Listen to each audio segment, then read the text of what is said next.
Hello, everyone, and welcome to a special edition of The Joy Reid Show. Back in June, The Joy Reid Show team headed to Oakland, California to interview newly elected mayor and longtime Congresswoman Barbara Lee as part of our Black Mayors series, highlighting what the people governing closest to Black America are doing to help their constituents survive the challenges of the present autocratic moment in America. Take a look.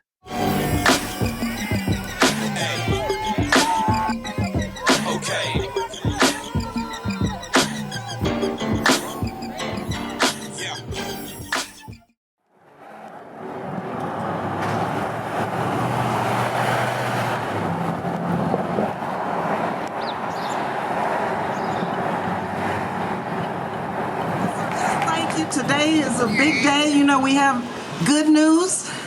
We are having our swearing in, our public swearing in. We heard that 3,000 people had responded, but we wanted to come here first to say thank you and to say how much you give me inspiration. Let me thank our 40 by 40 group of brilliant entrepreneurs, brilliant activists, developers, people who really want to make not only our community here survive but thrive. Because my mother, my late mother, Mildred Parrish Massey, who passed away 10 years ago, yesterday was her birthday, and she told me, even with all the challenges of her being the first Black woman civilian working at Fort Bliss, Texas, or one of the first 12 plaintiffs to integrate the University of Texas at El Paso with the NAACP. She grew up in the Jim Crow South. And even with all those challenges, she said to her 3 daughters, she said, "Can't is not in the dictionary." It's not. Look it up. And when I started whining, she made me go to the dictionary. And so what you all are doing here is reminding me of my mother's message to us, that in spite of the challenges, in spite of pushback all the time, and in spite of all the difficulties we faced, that can't is not in your dictionary. And yes, you all are making us proud and doing everything that our children and our elders and our community need and deserve. Thank you again, and may God bless you. Thank you, thank you, thank you. And with that, I believe I'm going to introduce another special guest, an amazing woman that I watched every night back in the day. I'm looking for her, Miss Joy Reid. Come on up, Joy Reid. The one and only Joy Reid came to see us in Oakland.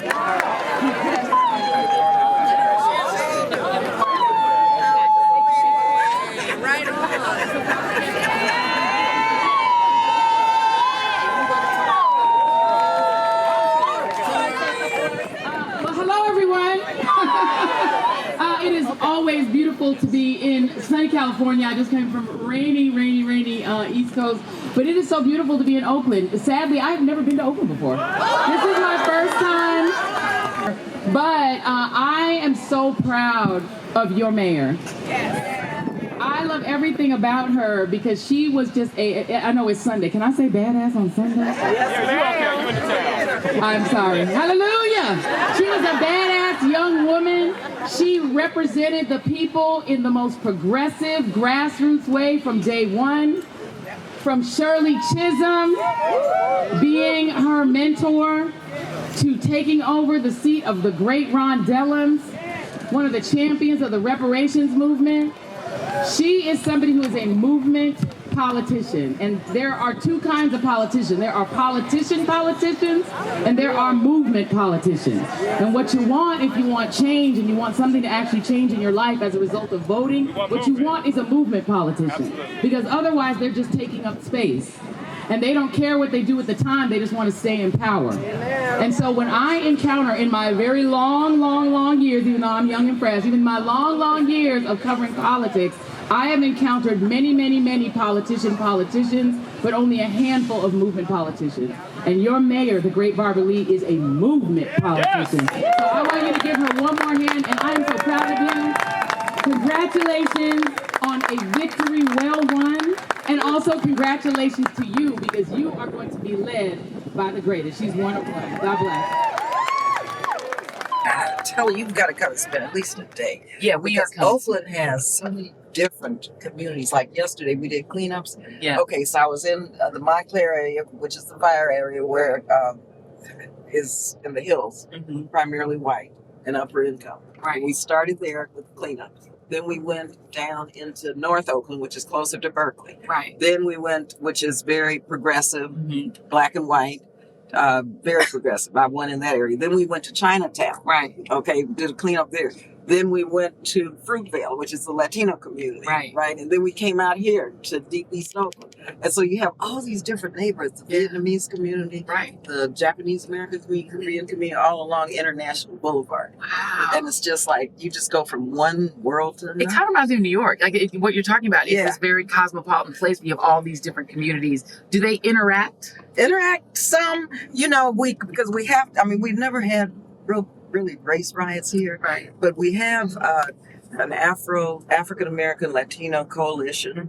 And I've, all these years, had to keep the coalition together, with progressive whites, Latinos, with AAPI. We have Native Americans and the Black community. Okay. And so you see what's happening out here now. And 20 years ago, we brought in money to help in the Fruitvale district, the Latino community, build a transit village with housing and supermarkets and, really a senior center, daycare, a library. So now, finally, into where the largest number of Black people live, is where we were. Gotcha. But it's been, some people work together, but sometimes, like right now, for example, I have to make sure the Black community stays strong with the immigrant community. Right. Because, Trump and them like to tell Black folks divide us. That's right. And so I think we've worked it out where if anything takes place with ICE here, the Black community is going to stand solid with the immigrant community. But there is this way in which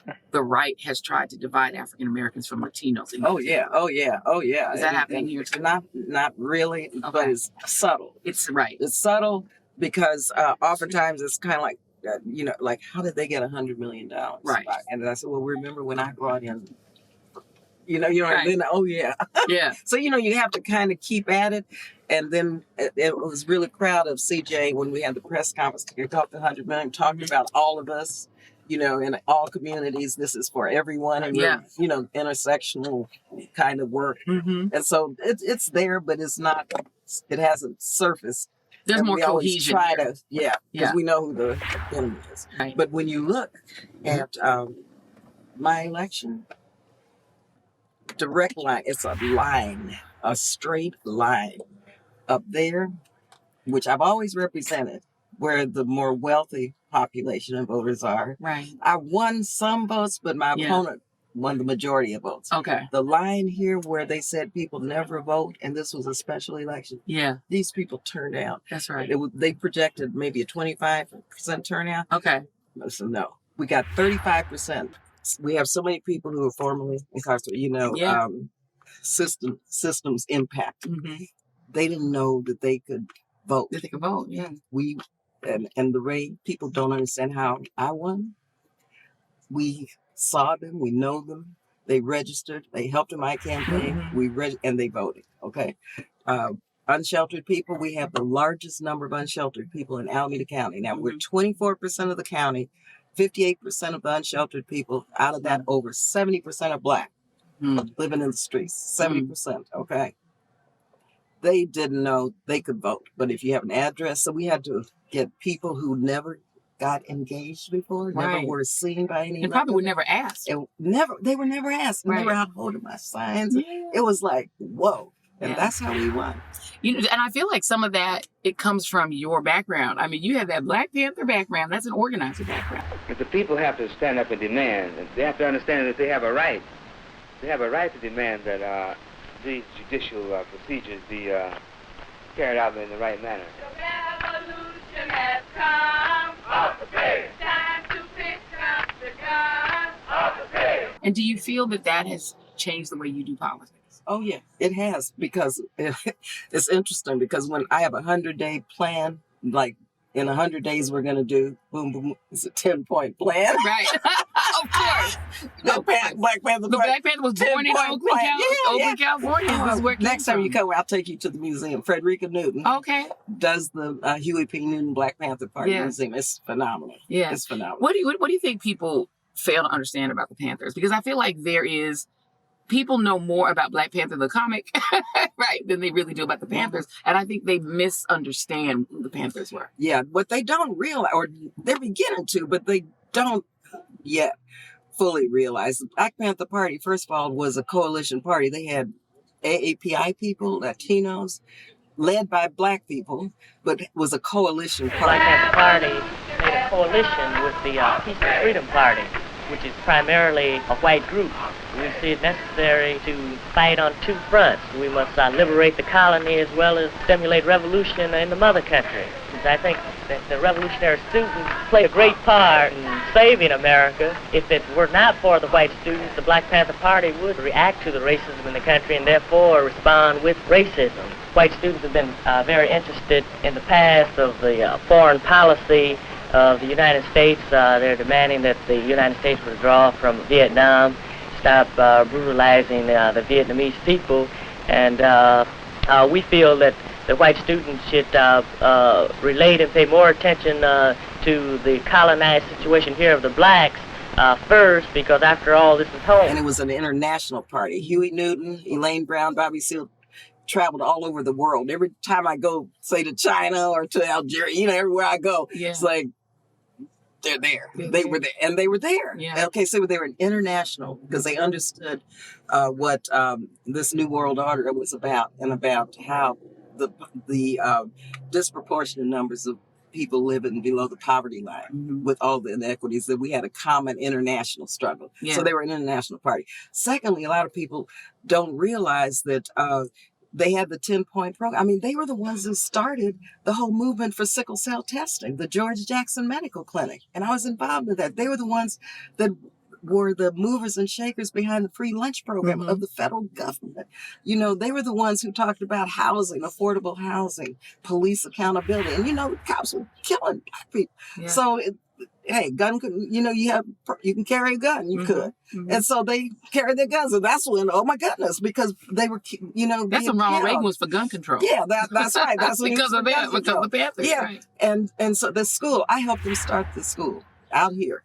It was called the Community Learning Center. And I had to form a corporation because the money wouldn't go straight to the Black Panther Party. So I had a legitimate nonprofit where I was able to raise money to help start the Panther School. And it was called the Community Learning Center. And these kids had music, they had art, they learned to read and write, they excelled. Yeah. Okay, because these were kids who the public school just wasn't teaching.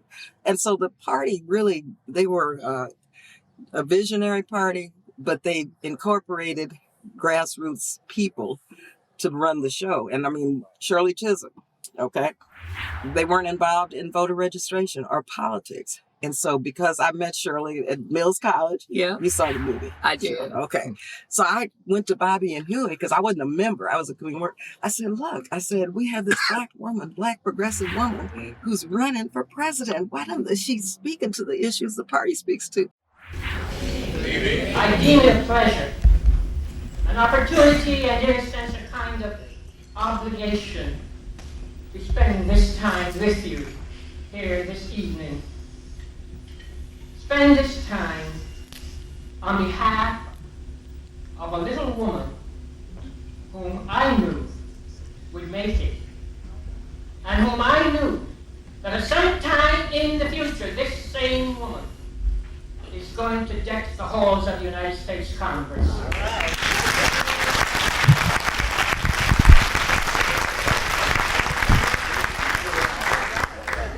Wow. Now the winds of change are crisscrossing this land.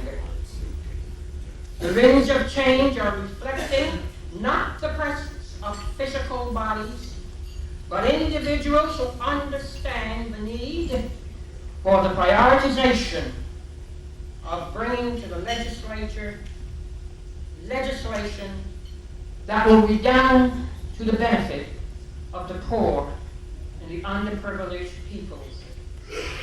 Who can say that there's not a need for political blood transfusion in the body politic. A need for men and women who have already exhibited courage in the face of political situations, concern in the form of the visibility of any form of human suffering, commitment in the face of actions rather than the raw, naked political expediency of politics. And such a person is Barbara Lee. So I ended up organizing her Northern California campaign from my class at Mills College. Wow. I got an A in the class that I was going to flunk. Okay. I registered to vote. Okay. I went on to Miami as a Shirley Chisholm delegate. The roll call vote, which would either confirm McGovern's victory or show that he had fallen short and now faced the probability his support would erode on succeeding ballots. 3 votes for Senator George McGovern. 1.1 for Shirley Chisholm. 6.05 for Senator Jackson. So it took that one person that I could relate to. Yeah. But before then, are you kidding? And I wasn't apathetic at all. I was very... I think people just assume that people who don't participate, don't vote, don't care. Yeah. It's not that they don't care, they just don't feel seen or heard. They don't feel seen or heard, and they don't know how their government and elected officials should what to do. They're not working. They don't see them working for them. They don't see any impact. Well, so I have to ask They you don't this see about the Democratic Party. Because you were in Congress, you were in the... And I'm on the DNC. I hear you, but I got to ask because I've had so many, particularly younger people say, their disillusionment with the party is that it feels like they don't do anything, even though Democrats have done all the things. Medicare, Medicaid, Social Security, you name it, Obamacare. So they do these big programs, but they don't see any impact in their day-to-day lives. And Democrats look weak, like they don't even know how to wield power. Mm-hmm. Whereas Trump comes in and in 100 days, he's flipped the whole government. He's destroyed the federal government. Mm-hmm. He's stripped it to the studs in 100 days. And so people look at him and say, how come he can wield all that power without complaining about not having 60 votes in the Senate or not having the votes in the House? And Democrats go, well... Yeah. I don't think Democrats are quite going well, but I do know that he is an autocratic leader, and this is what autocrats do. Yeah. You know, Democrats are Democrats, and we take too long to do stuff, but we're Democrats, right? Mm-hmm. And so democracy, like President Obama said, is messy, right? Mm-hmm. I'm not taking up for Democrats because one of my roles in the Democratic Party is to make it more relatable and progressive and connected to ordinary folks in terms of their aspirations, right? But I also know that when people say that to me about Democrats, you know what I do? I look at them and I say, you alive, ain't you? You remember COVID? Now, I'm telling you, if it weren't for President Biden and Kamala Harris, millions more would have died, okay? Unemployment, but people don't even, they say that was then, this is now. Right. Wait a minute. Yeah. So we need to better connect people. And that's why, again, going back to Oakland, grassroots organizing, meeting with people where they are. That's why I was out here, not going down to City Hall. I don't want people to feel they have to come downtown if they don't want to or can't. And making people know what's happening. What's the budget like? How's it going to relate to you? Like, okay, so I'm fighting to get $100,000, $100 million, 200 here. It'll do this. So we have to do better. Explaining what it is. I think. And then fighting. Yeah. You know, we have to fight hard and not, you know, there are times, and let me tell you, George Bush, I disagreed with on every single thing. You did. Right? Voted against war, the only one, the whole bit.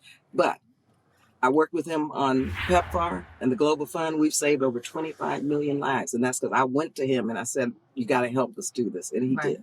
And so you got to know when to fight and when to work together, you know? But I think also, and you talked about the war, and I was just going to ask you that because so many millions of Americans are sick of these foreign wars. And it helped Trump to get in because people thought, well, he's the guy who's not going to have wars. Mr. Speaker, members, I rise today really with a very heavy heart. One that is filled with sorrow for the families and the loved ones who were killed and injured this week. Only the most foolish and the most callous would not understand the grief that has really gripped our people. And being against the war was a majority position among Americans. But Democrats all towed the line for the war. See, that is the thing about Democrats, I think, that frustrates. But you know what? Then it was a difficult circumstance because 35 million people had died, and I am defending their votes. But through the terrorist attacks, we had never been hit. I had to. Well, 3,500 people. 3,500 people died. I had to escape again from the Capitol because of the plane show coming in. I was there early. I go to work early. And had to run down Pennsylvania Avenue. So, and then my district director, his sister was Wanda Green, and she was on Flight 93 that went down. So you can imagine how hard it was. And so it was hard for me too, because you always want to go after her. I said, but wait a minute, not 3 days after you've been attacked, because this could set the stage for forever war. Then they bring this authorization for 60 words. And all it said was any president can use force wherever they want to. And then they used it on a country that had nothing to do with it. Nothing to do with it. And they tried to link everything with everything. I said, oh no, I said, my dad was a military officer. I said, no way. I said, and I'm not a pacifist, but my background is psychology and psychiatric social work. So I understand human behavior. I said, we're in mourning, we're grieving. This is not the time to make decisions like that. You have to step back, think it through, and respond appropriately, but not in the moment of emotion. And then second, well, everybody wants us to do something. I said, but they elected us to be leaders. Oh, they said, oh, Barbara, come on, that's, so I said, well, I'm sorry, but this is overly broad, and any president never has to come back to Congress. Mr. Speaker, members, I rise today really with a very heavy heart. One that is filled with sorrow for the families and the loved ones who were killed and injured this week. Only the most foolish and the most callous would not understand the grief that has really gripped our people and millions across the world. This unspeakable act on the United States has really forced me, however, to rely on my moral compass, my conscience, and my God for direction. September 11th changed the world. Our deepest fears now haunt us. Yet I am convinced that military action will not prevent further acts of international terrorism against the United States. This is a very complex and complicated matter. Now, this resolution will pass, although we all know that the president can wage a war even without it. However difficult this vote may be, some of us must urge the use of restraint. Our country is in a state of mourning. Some of us must say, let's step back for a moment. Let's just pause just for a minute and think through the implications of our actions today so that this does not spiral out of control. Now, I have agonized over this vote, but I came to grips with it today, and I came to grips with opposing this resolution during the very painful yet very beautiful memorial service. As a member of the clergy so eloquently said, as we act, let us not become the evil that we deplore. Thank you, and I yield the balance of my time. And so I voted against it, and all hell broke loose. Something you talk about death threats and craziness and all. But let me tell you, fast forward, every year I tried to repeal it. Finally, got 49 Republicans 2 years ago to say yes. It's time for it to go. I got it passed like 2 or 3 times off the floor, and then it ran the clock in the Senate, and there were a couple of senators who wouldn't get it off the floor until this last time. Bob Menendez, Senator Kane, and others finally let it go to the floor, and then the clock rang out, so they had to start all over. But by now, I built up a Republican and Democratic coalition to repeal that. I suspect Trump would sign it if it ever got to his death. It'd be good politics. So it takes time, but that's why people were worried, they were fearful, they were angry. So the psychology of what happened during that time, I understand. But what I don't understand is how, if you're elected to lead, you came in a moment of crisis, even national security crisis. Well, talk about the moment that we're in now, because I don't know how much you still talk to your friends in the House, but it feels like there's a lot of fear now. Donald Trump is an autocrat in training. He's trying to be a dictator. I think that's clear. but it feels like Democrats don't know what to do or are intimidated by him. What is going on?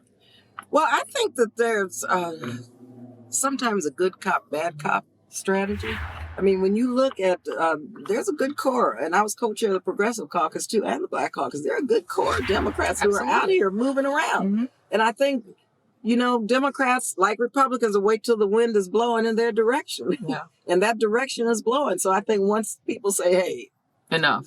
But I mean, there are Democrats like the Jasmine Crockett's of the world, the AOCs, who are standing up. And when then they present themselves for leadership, they get swept aside because they don't want that flavor of leadership to be pushed forward. But not always. I think, well, when you look, well, okay, now I'm going to have to take a little credit for something, but I was in leadership. And which was amazing that you were in leadership because I mean they're like, wait a minute, they let Barbara Lee be in leadership as progressive as you are. So But when the squad quote came in, they got every single committee they asked for. Right. Okay. Right. And they've been able to be very effective. You look at what Ayanna has done. You look at what Ilhan has done. You look at what AOC has done. You look at what Jasmine. So they're working it. Absolutely. They really are, and they're moving into leadership. Mm-hmm. And I've been helping them, and we'll continue. Do you believe that politics can stop autocracy? Because it feels like politics is too slow to stop autocracy. I think it's going to be a critical moment where all hell is going to break loose, and then we'll stop. And this is one time when you wonder about the military, how they are going to step in, because this can't go on like this. Yeah. Well, that brings me to a very immediate issue, which is this militarization, this sort of state police, this militaristic state police that are operating in Los Angeles right now. We're seeing what they're doing. They're going in and provoking protests by raiding a Home Depot and dragging people out and saying, well, we're taking you away where ICE is taking you. And they took, they've arrested something like 44 people in Los Angeles because when ICE shows up, people protest. That's predictable. But what I've noticed is that we were driving around LA pretty much for the last 3 days. There's nothing going on in LA other than where ICE is. And they're only in a small number of places. Most parts of LA are perfectly peaceful. And yet you're having Tom Homan and Donald Trump and Pete Hegseth, the guy from Fox, threatening to essentially invade California to send in the Marines and the National Guard. That is a dangerous escalation. It's very dangerous. And this is where it's coming. And we're in Oakland, This Black is another woman-run city. And I'm sanctuary city. A sanctuary immigrant city. community. You describe the diversity. Oh, yeah. So we're Oakland's a target. Alert. We're, it's something that, and we're going to resist. And it's got to be appropriate. So we don't get the National Guard coming in. So we'll manage this. How do you stop the federal government from sending federal agents into a sanctuary city and taking people? Yeah, it's very hard to stop them from doing that. Well, we have to lawyer up, first of all, and we have to have everybody in the community circling our immigrant community and making sure that we provide that circle of protection and make sure the police know what they're doing and not cooperating. And we have to fight hard, but not allow the fight to be such that people get hurt or get arrested, so we have to be very strategic with that. Yeah. And it's very hard. But what this moment, and I'm telling you, most people don't understand the signs of the dismantling of democracy. People will wake up one day if we don't fight back harder and find out, where are we? They won't even recognize this country anymore. They'll see barbed wire everywhere. Okay, they'll see people in jail and internment camps. I mean, this is the moment. And so educating people about what the signs of authoritarianism is, because people are just struggling to survive. Yeah. You know what I mean? And I think because you come from an organizer background, when I see the protests, against it, to me, it is the most predictable thing ever. When ICE is taking people get very angry. They get into the streets, they throw rocks, they do the things. What would you advise people to do if they want to resist this state police that are coming in and taking people? How should they do it in a way that doesn't give Trump the excuse to come in to Oakland and do what he's trying to do in LA? Yeah, we need to have some safe spaces, which we're encouraging people to find, and we're helping for people to be able to voice their First Amendment rights and to be able to protest. I mean, that's the essence of our democracy. Yeah. But we also have to make sure people understand the perils and the dangers of certain locations, for example, and make sure people know that is not the most safe location to do this. Maybe we should do it here, there, or yonder. Also making sure that our vulnerable, like children, and these sensitive spaces are protected. And we have to, because in sanctuary cities, you can't go to a church, supposedly. Federal law is not, Right. does not. Can you explain what a sanctuary city is for people who don't It's a city that has just said we're going to protect immigrants from the federal government and from deportation, because we believe that they have a right to be here and to work. And so we're not going to allow the police to cooperate with ICE. So basically, California is a sanctuary state. It's a state. So that means that when people are saying police are arresting people, it's not police. It's feds. It's feds. It's ICE. It's the federal. It's Donald Trump's police. It's his police. It's his Trump's police. Yeah. The thing that's, so we can't give them we can't give this to them, and that's why I'm saying we have to be very, very strategic. Yeah. And we have to be able to protest in places and raise our voices and let them know what we feel and help our immigrant communities while not provoking what they want us to do. That's what they want us to do, is provoke. And, I also take note of the fact that you are the newly elected mayor of Oakland. And Black mayors are under particular threat from this regime. It's hard for me to call them an administration because they behave like a regime. But, you think about the mayor, Chokwe Lumumba in Jackson, Mississippi. You think about Karen Bass being constantly badgered and attacked on Trump and on Elon Musk's social media, and trying to blame her as if she started the fires that in Eaton and Palisades, which had nothing to do with her, and she was taking care of it, and some of it's not even in her part of the city where she has leadership responsibility. You name it. If there's a Black mayor, they're calling the mayor of Baltimore the DEI mayor. Yeah, which I love the way he flipped, and he said, when he said duly elected incumbent, which I love that. But there is a particular focus on Black mayors. Yeah. How do you stay out of that fire? Yeah, there's a focus on Black people. When you look at, and then a Black mayor, of course, because we're the closest to Black people. Well, and most Black Americans who live in urban environments actually live under a Black mayor. Atlanta, you think about New York for what it's worth. So we're just Newark. Targets. Yeah, it's about the people. This is about the other. It's about, it's really an attempt to marginalize Black people and not allow us our total freedoms and our justice that this country owes us. And I wonder if when you approached the idea of being mayor, did you always want to be a mayor? Because you didn't want to even vote. But I didn't want to run for office. You didn't want to run for anything. I sense that this young woman was going places. But as been said, nothing happens before it's time. I remember that I was walking down the street of Oakland. I was hearing a couple of rallies. And this little girl, I don't know why I call her a little girl because I'm really small, but this little girl, she was about 17 or 18 at the time. And she had her nice little afro, her nice little round face. And she had on a tiny dashiki. And she was listening to everything I was saying and following me around. And then she had the nerve, the audacity, to say to me she wanted to run my campaign in Oakland. And I looked at her. I said, "What did you say?" And she said, "I want to be involved. I want to participate." And I like her spunk. I liked her nerve. And I gave her the chance to participate in my campaign here in Oakland. And believe it or not, she delivered well. Right. So, when you were running and helping Shirley Chisholm, did it put the spark in your mind when, you know what, maybe I want to? Never.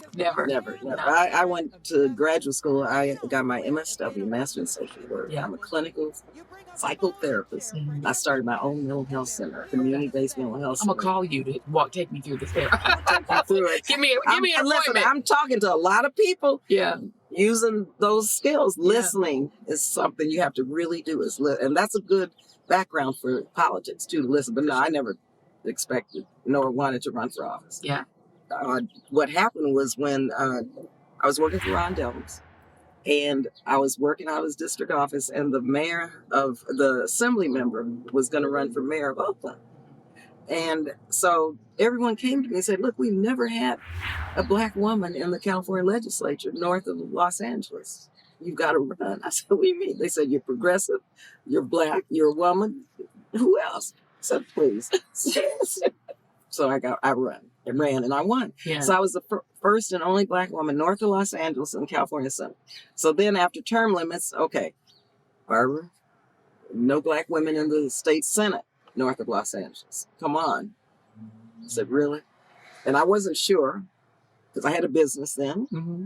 No state business. With my mother, I had a company, an 8A company, mind you. Right. My mother and my sister managed the company, a security company, almost 400 employees. I know workers' comp insurance, how to run a business, right? It comes in handy here as mayor. Anyway, so I wasn't that interested, but they said, you got to do this to help pave the way. Plus, you're the only one experienced. So I ran for the state Senate. So I was the first Black woman north of LA in the state Senate. So then, a few years in, Ron says, I'm retiring, Bob. But call me Bob. You better be ready to run. I said, ready to run? I'm like, okay. So that's what happened. Yeah. So then, so I served in Congress 27 years. Now, 27 years in Congress, Joy. 7.5 years in California legislature, and 11 years working for Ron Dellums. So you add all that up since I was a child. Yeah. You know, and so when I did not win the U.S. Senate seat, then there were a lot of different options, right? Mm-hmm. And at the same time, the mayor of Oakland was being recalled. And so, I mean, I'm thinking, I've never thought about running for mayor. But again, the same kind of something. So the pastor started saying, Barbara, you know the book of Queen Esther, you come for such as that. Then I went to the mother house. Sister Loretta taught me. I went to Catholic school. Mm-hmm. And little did I know. Now, they made me study Latin. I spoke Latin, sang in Latin, studied the catechism, diagram sentences, studied logic, everything. There was a rigorous elementary school education, right? But I didn't like these nuns because they were disciplinary. Right. Little did I know, though, until recently, their whole value system and their motto is go where the need is the greatest. Mm-hmm. So they were infusing those values. Right. And then their framework for teaching the catechism is you've always got to work for peace and justice wherever you are. And you look up the Sisters of Loretta, you'll see, oh, there's Barbara Lee. Wait, but how much do you love? It's a lot going on. It's a lot going on. How much do you love this Creole Pope? I'm wait and see. You want to see if he's going to wait and see. I did like Pope Francis. I went to and I'm not a Catholic now, but I do remember my Catholic religion. So, and I always wanted to go to Christmas Eve midnight mass at St. Peter's. I've done that twice since Pope Francis, and it was so great. Pope Francis was great. Yeah, and I had a chance to meet him. And so now it's like I'm waiting and just. But I like having a Black Pope. I do too. I know it triggers something. It does. It does. But I was hoping the cardinal from Africa, from Ghana. I was pulling for him. But he's a conservative. See, I think people would have been disappointed. He would have been conservative. I want to ask you, because you did work for Ron Dellums, who was a big part of the anti-apartheid struggle that the CBC really was the moral leader of in this country against Ronald Reagan and Dick Cheney and others. Mm-hmm. This whole thing about welcoming Afrikaners while barring those from every sub-Saharan African country, much of the Middle East, Asia, everywhere else, except white Afrikaners. And what do you make of that? And do you see seeds of the apartheid system in what Trump and Elon Musk are building? Because I know they say they're fighting, but they agree on everything that I noticed. No, that shows who they are, first of all. If people don't believe that this is not a white supremacist kind of agenda, then I don't know what this is an example. And now, apartheid, during the beginning of apartheid, now you double check this, but I read and then I was told this because I got arrested. My first arrest was during the anti-apartheid movement. That South Africa, white South African, sent their police to train in Alabama, in Arkansas, in the South of the United States, so they could learn the system of oppression, and then went back and strengthened their system. I mean, that would make sense to me. I mean, the Nazis learned how to treat Jewish Germans from the United States Jim Crow system. So we taught the world how to do racism. We taught the world. Absolutely. So this is no surprise to me. Not at all. So people need to, again, history, you don't look back, except Sankofa, right? You look back in order to be informed and understand where you've been and what historical context we're in so we can move forward. Yeah. So we need to really understand that about what's taking place. How do you think, what's the end game here? How do you think that we get out of this mess that we're in? Well, people better speak out and organize and register to vote. I'm still going to say you got to vote for Democrats. I mean, what's the alternative? We have to be that... But what about third party? I mean, look, there are some third parties. There's a Working Families Party. The Working Families Party has always supported me, and I love their agenda and their fight, and I stand with them. And until we get enough people registered as a third party, the movement could trigger just like what happened without a third party and Donald Trump. Right. So we have to be very strategic in that. Yeah. But I think that, of course, as a Democrat, and remember the DNC, I'm going to be pushing this. Have you talked to Karine Jean-Pierre about her exit? No, not yet. How's she doing? She's doing great. Where is she? She's doing great. She's still in D.C. Tell her to call me. I will. Let me arrange this call.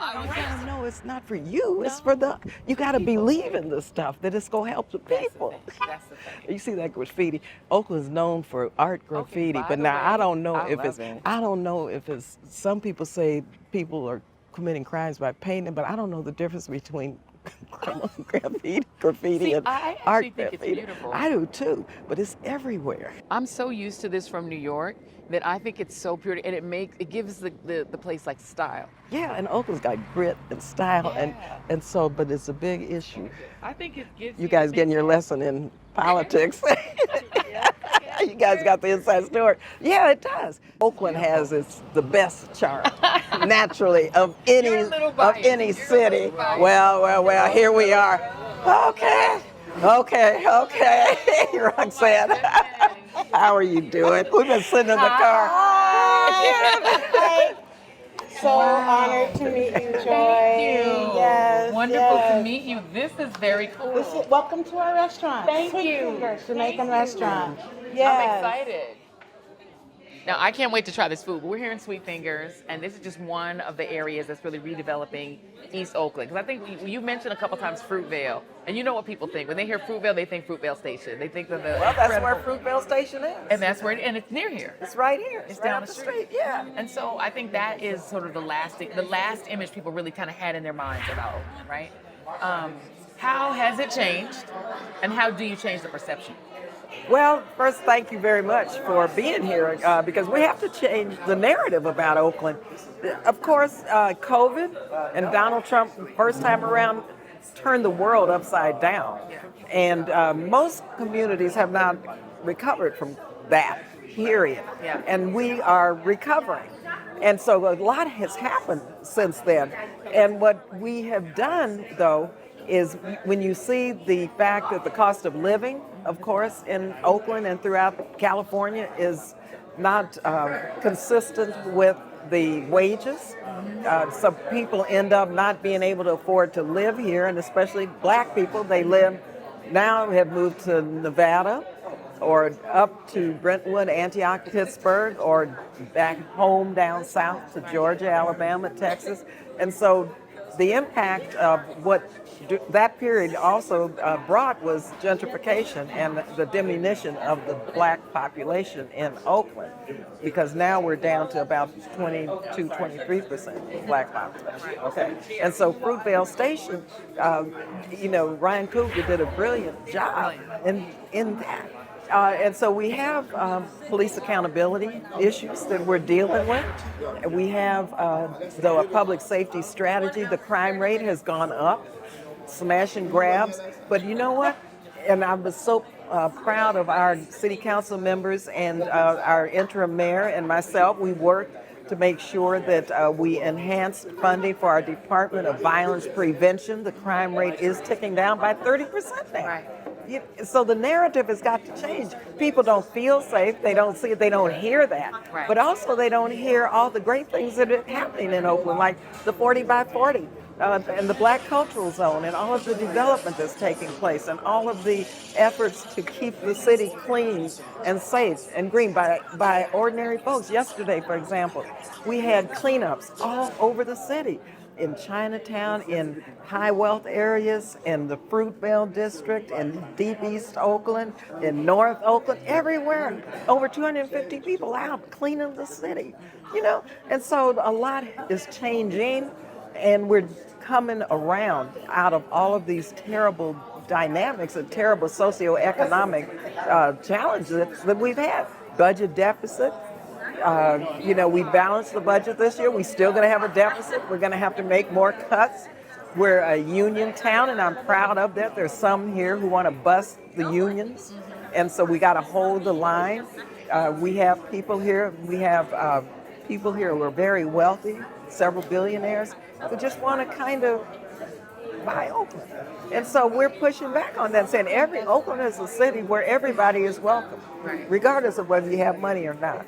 And so that's what we're doing now, is trying to make sure everyone can stay here, feel safe. Our small businesses, of course, have left, many of them, because of the public safety issues, because we don't have enough customer traffic downtown or in our neighborhoods. So it's really challenging, but people are really hopeful. And I think you see that everywhere we go. People are really hoping and anxious to work, not just the mayor. Right. I mean, I said during this campaign, we got to do this together. We got to have one Oakland moving forward.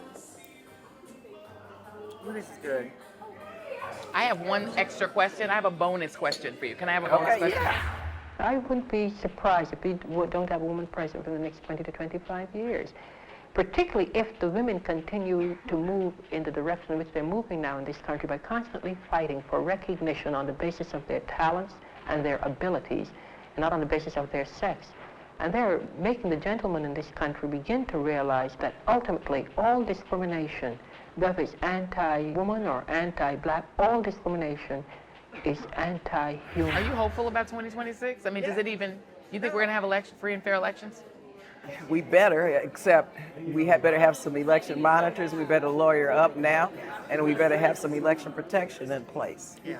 Because we know how that can go. Yeah. I've been election monitors in South Africa. Right, and now we need them in America. I've tried to get the UN to come last time. In Nigeria, I've been monitoring elections all over the world. We need election monitors here. We do. We need the UN. And isn't that sad that we need that in the United States? Yeah, it is, but it's to be expected. You know, when you haven't dealt with the issues that underlie this country's founding, you know, genocide of the Native Americans, slavery, the internment of Japanese Americans, the Chinese Exclusion Act, you know, so we've got a lot of stuff that we haven't dealt with. So as hard as it is to say, that's to be expected, you know, and we need to be clear-headed about this. We do. It would be courageous to do that, and it would be nice if the U.S. could be courageous about that. We'll just get there. These young people, let me tell you, my hope, these young people, this is a new day. They see it clearly, Joy. You know that. They do, very clearly. They see it very clearly. Unambiguously. Oh, yeah. So I have a lot of hope. Yeah, good. I'll take it. I'll take what I can. Thank you. No, I have a lot of hope. I'm glad. Yeah. Thank you for tuning in, and many thanks to Mayor Barbara Lee and her team. Big ups to everyone watching on YouTube and Substack, and those listening on Spotify. And special thanks to our Team TJRS members. We appreciate you. Be sure to hit like and subscribe so you never miss a moment, and do share this video to support this independent media venture. Thanks again, and see you on the next The Joy Reid Show. Get back to the basics, grassroots level. Let me dig a little deeper with the shovel. Plenty can't tell the forest from the trees, and I'm hard to detect, like a black hole in the dark. Injustice anywhere, it's a threat to justice everywhere. Let me make this clear, I got a bone to pick, and I'll never fear the threat of poverty. They don't want to talk about it, they rather party, so I'm a real talk about it, for sure.